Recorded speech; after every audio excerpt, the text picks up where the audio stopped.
Se Deus existe, por que Ele permite que crimes aconteçam? Essa é uma pergunta que pode nos deixar duvidosos da justiça ou até mesmo da existência de Deus. Mas vamos refletir um pouco.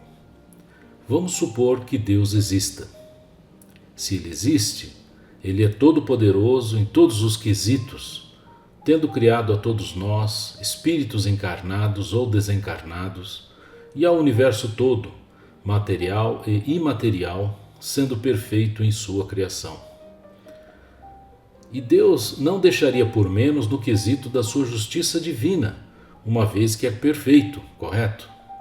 E essa justiça precisa ser perfeita também na medida certa, no tempo certo e sempre. Se Deus não agir em alguma vez, ou sem a certa intensidade, ou se for demorado demais, não pode condizer com a perfeição absoluta de Deus, porque Deus e suas leis são imutáveis, porque já são infinitamente perfeitas. Mas por que então dá a impressão, por exemplo, que se alguém tiver uma má intenção de prejudicar uma pessoa ou grupo, ele simplesmente faz, executa e sai impune, sem a interferência aparente de Deus? Fato esse que acontece todos os dias em nosso planeta. Se Deus e suas leis são perfeitas, em nenhuma ocasião isso deveria acontecer, a menos que por uma razão justa, ou nunca deveria acontecer ante uma intervenção. Muito bem, nossa interpretação dos fatos, refletindo nosso inconformismo, decorre da nossa falta de capacidade de entendimento dos mecanismos divinos que não conseguiremos entender tão cedo e da nossa falta de informações suficientes sobre o passado e o presente de todos os potenciais envolvidos. Deus pode atuar ou intervir ante uma grande manifestação de fé de um ou mais indivíduos através de sua equipe de espíritos protetores. Mas normalmente, pela nossa falta de fé, Deus age pelas suas leis, presentes em cada ponto de todo o universo material e imaterial, através de mecanismos invisíveis que controlam o que acontece ou não conosco em nossas vidas. Então, ante um iminente ataque, agressão ou acidente, o que nos pode fazer evitar sermos vítimas, considerando a justiça infalível de Deus? A única alternativa é que, se não merecermos passar por um resgate naquele momento, sairemos ilesos, e se merecermos, seremos vítimas. E o que pode levar a esses diferentes caminhos? O halo. Todos nós temos, quando encarnamos, uma espécie de halo de proteção em vários âmbitos da vida. Esse halo é invisível aos olhos humanos, como um campo magnético, mas presente e interagente. Ele também é conhecido na doutrina espírita como aura ou halo vital. Você pode consultar em Evolução em Dois Mundos e Ação e Reação, livros do espírito André Luiz e psicografados por Chico Xavier. Kardec também denomina fluxo luminoso em O Céu e o Inferno. Esse halo é o reflexo das virtudes do nosso espírito, mas também de nossas desvirtudes e pensamentos, que irradiam em múltiplas direções e dão a perspectiva de um halo, o brilho que representa a síntese evolutiva da nossa alma. Na medida em que cometemos ações que prejudicam outras pessoas, mormente quando essas ações são intencionais, nosso halo de proteção no âmbito do prejuízo causado se reduz ou fica temporariamente esgotado nessa área, porque regredimos no brilho daquela virtude ou aumentamos nossa desvirtude. Por exemplo, se enganamos uma pessoa, passando-a para trás, trazendo-lhe grande prejuízo e a deixando numa situação difícil, causamos a nossa proteção a esvair-se no âmbito dessa natureza de acontecimentos, das trapaças contra a gente, de sermos também prejudicados, enganados ou roubados. Quando ficamos descobertos em interação com outras pessoas mal intencionadas, acabamos afinal sendo enganados também. Pode demorar, mas um dia seremos atacados naquele aspecto e sofreremos como resgate do passado. Veja que Deus não induz que um canalha cometa um crime contra você, e muito menos provoca isso. Você é que causa isso pelo seu livre-arbítrio nas suas ações do passado, onde você foi o algoz e, tendo exaurido seu halo de proteção pela sua própria ação anterior, agora recebe o resgate proporcional e na mesma natureza do erro provocado, talvez pelas mãos de um canalha, como você talvez tenha sido anteriormente também. Mesmo quando prejudicamos a nós mesmos com uma vida de vícios ou hábitos lascivos, causamos em nosso halo de proteção também a exaustão nesses âmbitos e vamos nos ressentir com doenças e problemas relacionados que advirão da exposição desprotegida aos ambientes onde interagimos. As outras áreas em que mantemos a nossa proteção não maculada, continuamos imunes a sofrermos. Ela funciona como uma barreira, evitando que nos envolvamos com situações que desencadeiem problemas a nós. Funciona pela sintonia mental inconsciente, exalada pela irradiação das nossas desvirtudes adquiridas, que comprometem essas áreas de nossa vida que ficam desprotegidas em nosso halo e muitas vezes ainda são potencializadas negativamente por nódulos adquiridos por graves erros do passado que atraem situações específicas de desastre pessoal, sempre muito dolorosas, frente a grupos de pessoas, situações e ambientes. Um nódulo é simplesmente o status muito baixo no eixo de uma virtude, numa concentração muito grande em desvirtude no âmbito da vida, e passa mesmo a funcionar como um polo negativo, atraindo para si eventos desastrosos pelo grau de negatividade dessa desvirtude. Funciona também pela sintonia mental consciente que ainda mantemos, sempre nos mesmos temas erráticos em relação a hábitos, ambientes, pessoas e coisas, e que naturalmente nos expõe continuamente aos riscos nessas áreas. E já que não temos a proteção preservada, somos atacados exatamente lá e sofremos as consequências porque os ambientes são povoados de gente mal intencionada também. Essa sintonia mental consciente amplia ou reduz o halo de proteção, reflexo de nossas aquisições anteriores e que exalamos inconscientemente e naturalmente. Mas também o halo é aumentado ou diminuído pela irradiação do nosso pensamento. Se a nossa mente estiver povoada de pensamentos na direção do bem, do amor, da caridade, da bem-querência ao próximo, nosso halo é intensificado positivamente. Se o nosso pensamento for de ódio, rancor, desejando mal ao próximo, nosso halo de proteção será reduzido.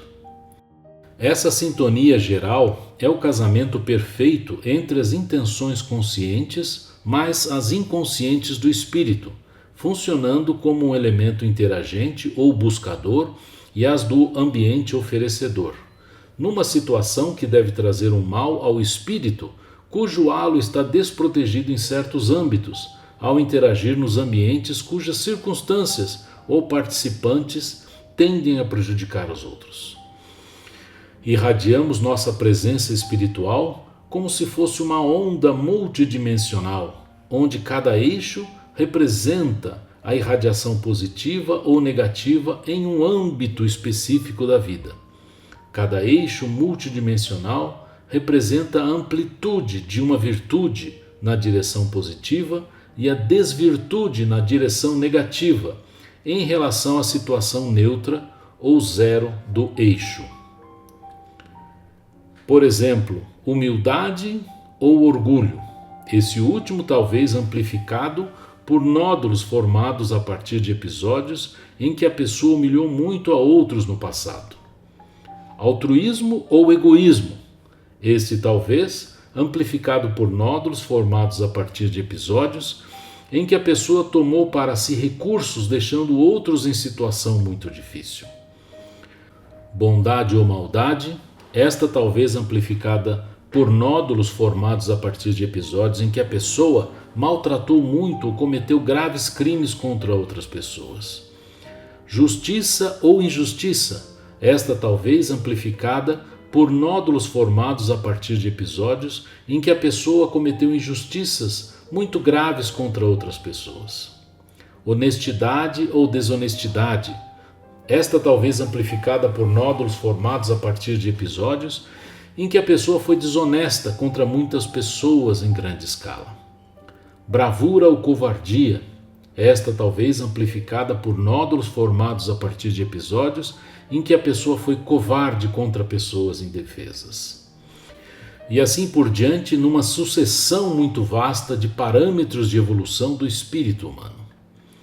Um espírito puro tem todos os eixos de virtude em escala positiva muito alta e seu halo brilha intensamente. Por isso se chama espírito de luz, como Jesus, que foi o espírito mais elevado que já encarnou na Terra e é fonte de luz moral para toda a humanidade que veio depois dele. Um espírito do mal tem quase todos os eixos em escala de desvirtude muito negativa, é um espírito das trevas. Um dia no futuro ainda vai evoluir, mas decorrerá muitas encarnações difíceis. Os espíritos das trevas estão majoritariamente encarnados em outros planetas menos evoluídos, cujos habitantes são moralmente inferiores aos da Terra, ou desencarnados em regiões de trevas, de onde não podem sair. Nos âmbitos de evolução do espírito humano, a maioria de nós tem alguns eixos em desvirtude mais ou menos acentuada, muitos eixos na região neutra e poucos ou nenhum em virtudes leves. A Terra é caracterizada por ser um planeta de provas e expiações, porque a maioria de sua população ainda precisa passar por resgates mais ou menos intensos, conforme traz explicações do Livro dos Espíritos codificado por Allan Kardec. Porém, alguns poucos conseguem ainda numa encarnação evoluir muito suas virtudes, como Chico Xavier, Francisco de Assis, Irmã Dulce, Madre Teresa de Calcutá, entre poucos outros. O halo da irradiação das virtudes e desvirtudes do espírito se propaga pelo eixo do tempo e para os eixos das direções físicas tridimensionais e direções dimensionais espirituais. Irradiamos um espectro composto por uma combinação de diferentes amplitudes em cada virtude ou desvirtude, para direções físicas e no tempo e nas direções espirituais. E essa onda multidimensional evidentemente alcança sintonia parcial em ambientes diferentes. Onde o indivíduo estiver desprotegido em seu halo e o ambiente tiver potencialmente algum risco de ataque, o mal pode se desencadear contra o espírito. Se tiver protegido, ou seja, se aquela virtude da onda estiver com boa amplitude positiva, o mal não alcança o indivíduo naquele aspecto em particular. Ele não sofre se não merecer. Uma desvirtude nos vícios pode também levar à degradação da saúde física, levando a sofrimento por doenças graves, se o resgate necessário do espírito passar pelo sofrimento nesse departamento de saúde, de uma parte do corpo específica. Exemplos são o abuso no álcool, nas drogas ou fumo, que levam ao sofrimento físico com doenças como o câncer nas áreas do corpo que participaram do abuso. No caso da proteção se manter, exalamos um halo positivo que afasta situações de desastre ou prejuízo pessoal. No caso de certos eixos de virtude positiva muito acentuada, aliada ao pensamento de amor e perdão, essa irradiação passa a atrair situações favoráveis à nossa vida de forma geral e sintoniza até com espíritos superiores desencarnados. Sucessivamente, vamos reencarnando com falhas em vários pontos do nosso halo de proteção por erros do nosso passado, trazendo, portanto, nas sucessivas encarnações, resgates potenciais dolorosos e ficamos expostos à pobreza, ou à humilhação constante, ou a doenças, ou a sermos enganados e maltratados, ou uma combinação maior ou menor de condições desfavoráveis, conforme nossos erros e necessidades de resgate. Por outro lado, também encarnamos com reconstruções de nosso halo por virtudes desenvolvidas na encarnação anterior, que passa a nos proteger a partir de então nessas áreas específicas da vida.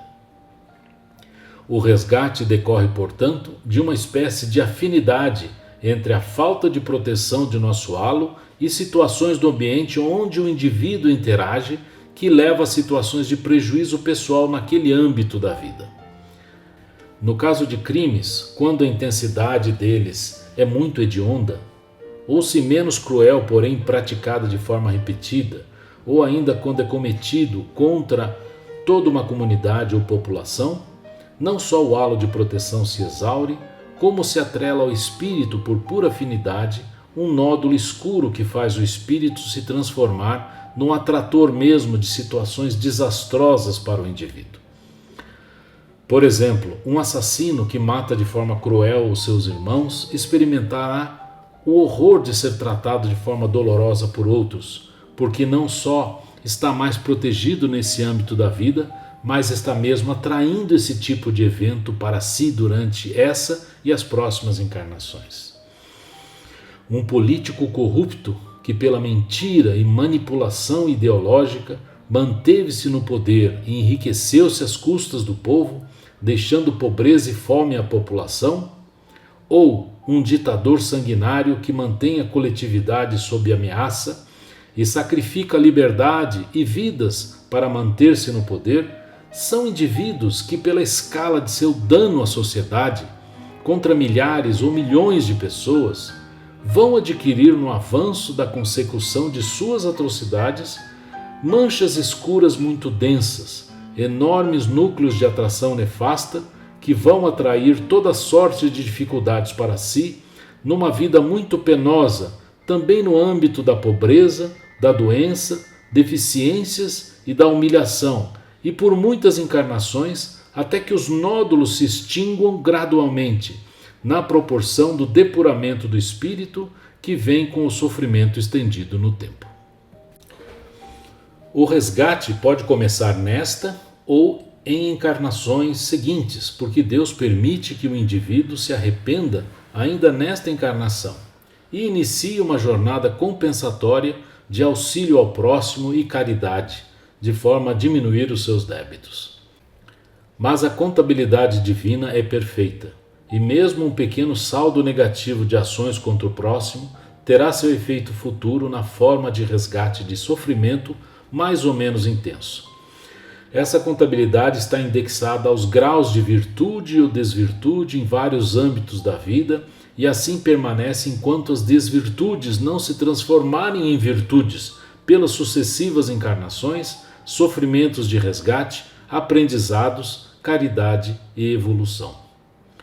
Esse resgate às vezes ocorre como um sofrimento por não conseguir atingir certos objetivos. A pessoa não consegue sair da pobreza por mais que se esforce, ou não consegue deixar certos ambientes ou sair de certos relacionamentos. Às vezes não consegue a cura a certas doenças. Às vezes a pessoa nasce com deficiências físicas, cegueira, surdez, e elas trazem um resgate para seus familiares também por toda a vida. Cabe aqui, no entanto, uma observação. Os resgates mencionados aqui são aqueles mais contundentes, persistentes, profundos, de efeito mais permanente na vida da pessoa, e não atos aleatórios do dia a dia, pois esses servem apenas para nos fazer crescer, mesmo que pareçam injustos. A nossa vida é recheada de situações desagradáveis pelas quais passamos, que não refletem necessariamente um resgate, mas simplesmente uma situação aleatoriamente desfavorável que nos leve a reagir, porque precisamos aprender a nos defender de sermos enganados, roubados, espancados, atropelados, etc. E isso é um exercício da nossa presente encarnação na melhoria das nossas habilidades de raciocínio e adaptação, na interação com os outros e com o ambiente. Não é fácil estabelecer até onde os acontecimentos a um indivíduo são eventos aleatórios do ambiente para treinar a sua perícia adaptativa da vida corriqueira e quando já é um resgate por desproteção do halo pessoal, advindo de desvirtudes em certas áreas. Mas pode-se ter uma ideia observando se foi um evento isolado e não impactante ou se é um trem de eventos constantes, profundos, que realmente marcam a vida da pessoa. Uma coisa é certa, se estamos sofrendo por muito tempo num certo âmbito de nossa vida, é porque merecemos e precisamos resgatar nossos erros do passado e as situações por que passamos têm o tamanho justo e certo para a nossa redenção e evolução. Necessitamos ter a capacidade de interpretar o nosso sofrimento, pois ele revela em que área erramos no passado longínquo e por isso sofremos agora. Mesmo que o indivíduo venha a desencarnar, o espírito não morre, mas sobrevive à morte do corpo físico e vive para sempre numa evolução infinita de seus potenciais intelectuais e morais. Nisso reside a maior prova de que Deus não deixa ninguém perecer.